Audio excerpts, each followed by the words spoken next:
क्या बोल रहा है, अब ईस्ट इंडिया कंपनी ने भारतीय बुनकरों से सूती और रेशमी कपड़े की नियमित आपूर्ति सुनिश्चित करने के लिए क्या किया।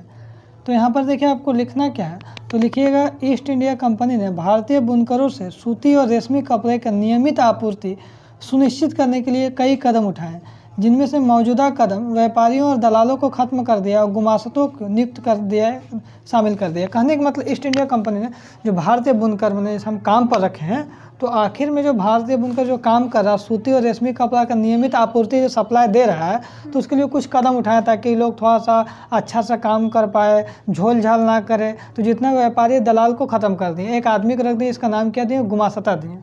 गुमास्ता कहने मतलब एक आदमी रख दिए स्टाफ, ताकि सबको नज़र रखेगा, जो कौन काम कर रहा है, कौन कैसा काम कर रहा है, नहीं कर रहा है, निगरानी रखेगा, उसको हम लोग क्या बोलते हैं, गुमास्ता बोलते हैं। इसका काम क्या है, तो काम है कि कंपनी ने बुनकरों पर सीधा कंट्रोल स्थापित किया।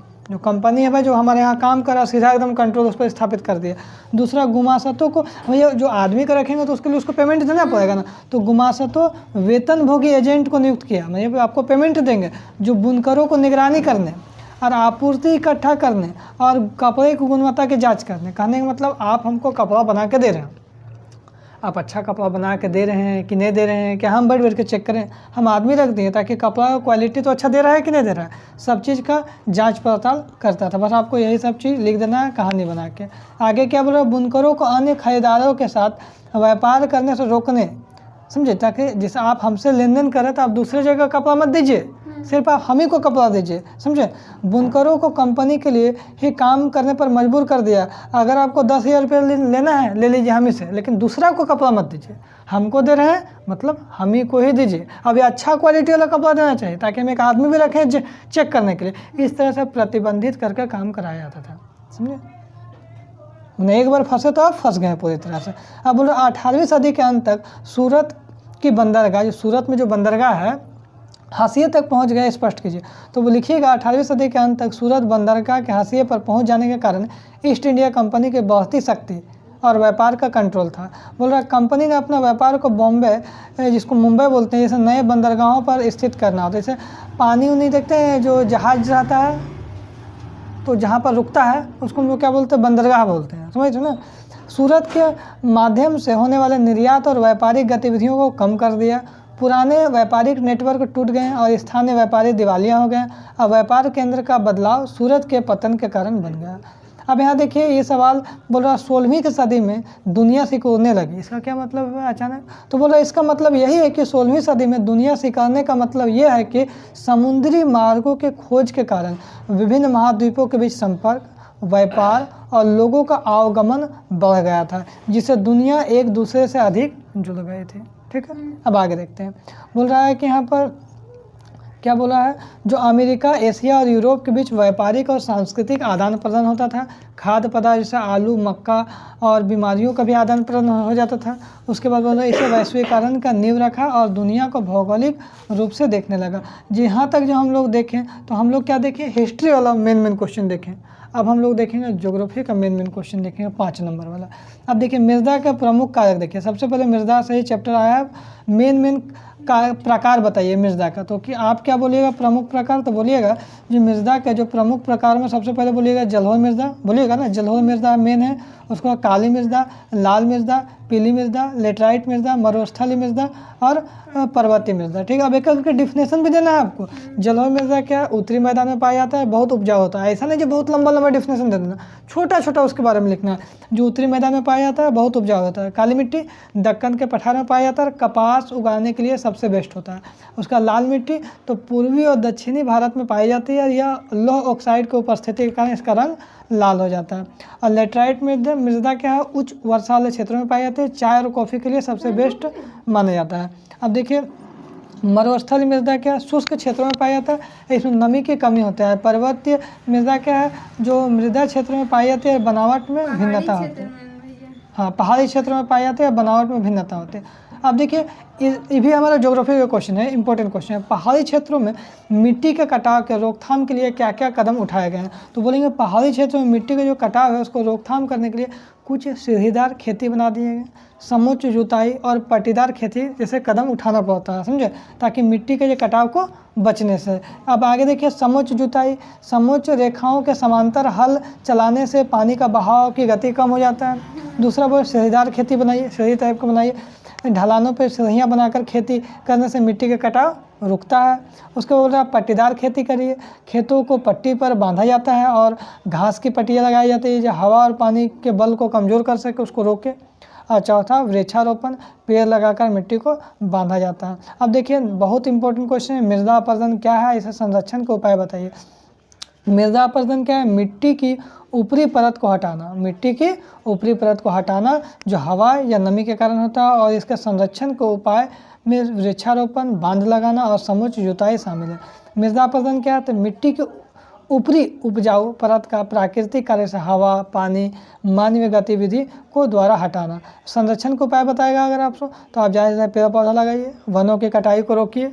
उसके बाद क्या बोला? बांध लगाइए, बांध बनाना, जल बहाव को कंट्रोल करना, समुच्च जुताई और सीढ़ीदार खेती को अपनाना और अतिचारण को कंट्रोल करना। जब आपको बोलेगा जो मृदा अपरदन क्या है तो आपको ये लिखना है, इसका आपको उपाय पूछेगा तो आपको ये सब पॉइंट याद होना चाहिए।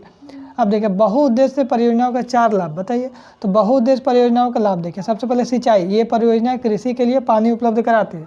दूसरा लिखिएगा बिजली उत्पादन के लिए फ़ायदा होता है।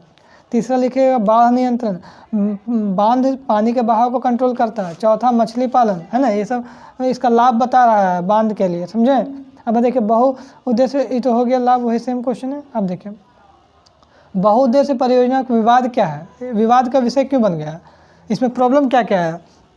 तो सबसे पहले स्थानीय समुदाय का विस्थापन, बांध बनाने के लिए लोगों को अपना ज़मीन देने पड़ता था, है ना, ज़मीन और घर छोड़ना पड़ता था बांध बनाने के लिए, है ना जी। और का पर्यावरण प्रभाव, बड़े बांधों का निर्माण करने से क्या होगा ना, प्राकृतिक पर्यावरण और वन्य जीवन पर नकारात्मक प्रभाव पड़ेगा। सिंचाई के लिए पानी का असमान वितरण हो जाएगा तो कुछ क्षेत्रों में पानी मिलना बंद हो जाएगा, ये प्रॉब्लम आएगा। और अत्यधिक लागत हो जाएगा इन परियोजनाओं को बनाने में, रखरखाव में पैसा बहुत ज़्यादा खर्च होगा।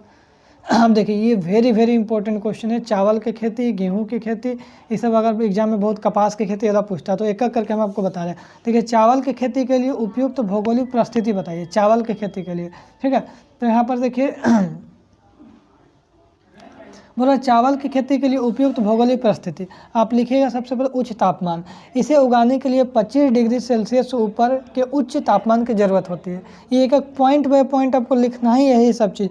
अधिक वर्षा, इसके लिए 100 सेंटीमीटर से अधिक वर्षा की ज़रूरत होती है। तीसरा मिट्टी के बारे में लिखिएगा, जलोढ़ मिट्टी या उपजाऊ मिट्टी जो है चावल की खेती के लिए सबसे बेस्ट माना जाता है। और खेतों में पानी का ठहराव, पौधों की वृद्धि में शुरुआती चरणों में खेत पानी से भरे होने चाहिए। ये 4 टाइप का आपको जरूर हर हाल में इसको लिखना है इस टाइप का। अब आइए गन्ने की खेती, चावल की खेती इंपॉर्टेंट, उसके बाद गन्ने की खेती के लिए क्या क्या भौगोलिक परिस्थिति है तो आप वही लिखिएगा, गन्ने की खेती के लिए उपयुक्त भौगोलिक परिस्थिति। इस तरीके से लिख के पॉइंट बाय पॉइंट लिखिएगा। इस तरह से लिखने के बाद पहला पॉइंट तापमान, इसे उष्ण और आर्द्र जलवायु जो 21 डिग्री सेल्सियस से 27 डिग्री सेल्सियस के बीच का तापमान होना चाहिए।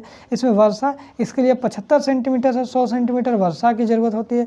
मिट्टी, तो इसे विभिन्न प्रकार की मिट्टी में उगाया जा सकता है, कोई फिक्स मिट्टी नहीं है, जैसे आपको काली मिट्टी, जलोढ़ मिट्टी, दोमट मिट्टी में अच्छी है।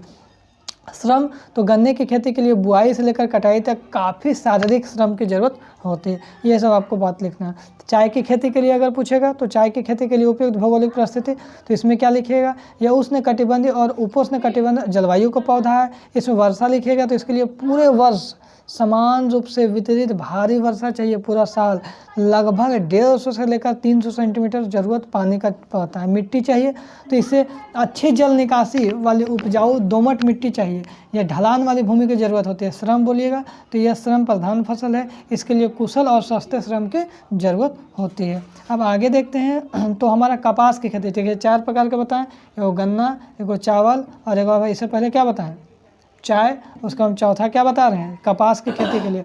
तो कपास की खेती के लिए उपयोगी भौगोलिक स्थिति क्या है, तो इसमें तापमान, हल्की वर्षा और सिंचाई की ज़रूरत होती है। पाला रहित दिन होना चाहिए, इसमें वृद्धि के लिए कम से कम 210 पाला रहित दिनों की आवश्यकता होती है। मिट्टी तो काली मिट्टी कपास के लिए सबसे बेस्ट माना जाता है। और धूप बोलिएगा तो कटाई के समय तेज धूप की ज़रूरत होती है। उसके बाद देखिए जूट की खेती, तो इसमें देखिए 5वां प्रकार का जूट की खेती के लिए क्या चाहिए, तो देखिए इसमें तापमान, इसे उगाने के लिए उच्च तापमान लगभग 25 डिग्री सेल्सियस से 35 डिग्री की ज़रूरत होता है। वर्षा बोलिएगा तो इसके लिए भारी वर्षा लगभग 150 से 250 सेंटीमीटर, उच्च आर्द्रता की ज़रूरत होती है। मिट्टी बोलिएगा तो बाढ़ के मैदानों की नई जलोढ़ मिट्टी, जिसको खादर बोलते हैं, इसके लिए सबसे उपयुक्त है। तो एक बात को ध्यान रखिए, यहाँ से एक पॉइंट बन गया है, जो नई जलोढ़ को हम लोग क्या बोलते हैं, खादर बोलते हैं, पुरानी जलोढ़ को क्या बोलेंगे, बांगर बोलेंगे। ठीक है, पानी बोलिए, देखिए नया जलोढ़ मिट्टी होता है उसको हम लोग खादर बोलते हैं, जो पुराना जलोढ़ मिट्टी होता है उसको हम लोग बांगर बोलते हैं, इसका नाम है बांगर।